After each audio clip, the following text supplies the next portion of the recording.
చంద్రన్న గత ప్రభుత్వంలో శాసనసభ సాక్షిగా తల్లిల్ని అవమానించారు. సొంత తల్లిని చెల్లిని మెడబట్టుకుని బయటికి గెంటేశారు. అర్థమైందా రాజా? అర్థమైందా రాజా? ఉద్యోగ ఉపాధి అవకాశాల్లో మహిళలకు రిజర్వేషన్, మహిళలకు విశ్వవిద్యాలయాలు, దీపం పథకం ఇచ్చింది తెలుగుదేశం. రానున్న రోజుల్లో మహిళల్ని మరింత బలోపేతం చేసి స్త్రీ శక్తి ద్వారా మనం కృషి చేయాలి. పార్టీ పదవుల దగ్గర నుంచి అన్ని రంగాల్లో మహిళల్ని సమానంగా బాధ్యత భద్రత కల్పించాలి. ఈరోజు నేను కొన్ని విషయాలు మీకు చెప్పాలనుకుంటున్నా. చట్టాలు శిక్షల వల్ల సమాజంలో మార్పు రాదు. సమాజంలో మార్పు రావాలంటే మన ఇంట్లో మార్పు మొదలవ్వాలి. ఇప్పుడు కూడా మనం కొన్ని పదాలు వాడతాం. గాజులు తొడుకున్నావా, చీరలు కట్టుకున్నావా, ఆడపిల్లగా ఏడవద్దు, ఇలాంటి పదాలు మనం మానేయాలి. అప్పుడే మనం ఆశించిన మార్పు సమాజంలో వస్తుంది. నేను ప్రతిపక్షంలో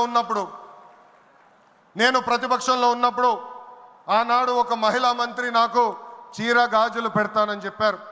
ఆనాడే చెప్పా ఆమెకి, చీర గాజులు పంపించండి, మా అక్క చెల్లెలకు పెట్టి వాళ్ళు కాలు మొక్కి ఆశీర్వాదం తీసుకుంటానని. నాలుగోది, పేదల సేవల్లో సోషల్ రీఇంజనీరింగ్. పేదరికం లేని సమాజం తెలుగుదేశం పార్టీ లక్ష్యం. 2 రూపాయలకే కిలో బియ్యం, జంతా వస్త్రాలు, పక్కా ఇల్లు, పెన్షన్ ఇచ్చింది అన్న ఎన్టీఆర్. చాలని పెన్షన్ 5 రెట్లు పెంచారు. 200 రూపాయల నుంచి 1000 రూపాయలు చేశాం. ఒకే సంతకంలో 1000 రూపాయల పెన్షన్ని 2000 చేశాం. ఇప్పుడు ఏకంగా భారతదేశంలో ఏ రాష్ట్రంలో ఇవ్వని విధంగా 4000 రూపాయల పెన్షన్ మన చంద్రన్న అందిస్తున్నారు.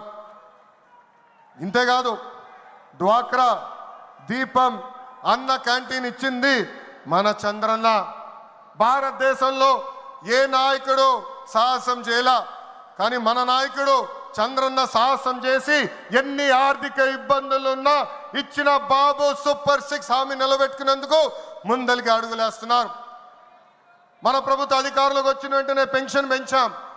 మూసేసిన అన్న క్యాంటీన్లు తిరిగి ప్రారంభించాం. మెగా డిఎస్సి ఏర్పాటు చేశాం. వచ్చే నెలలో తల్లికి వందనం ఇస్తున్నాం. ఆగస్టు మాసంలో ఉచిత బస్ ప్రయాణం కూడా మన ప్రభుత్వం అందజేయబోతుంది. ఇప్పుడు ఏకంగా P4 కాన్సెప్ట్తో పేదరికం నుంచి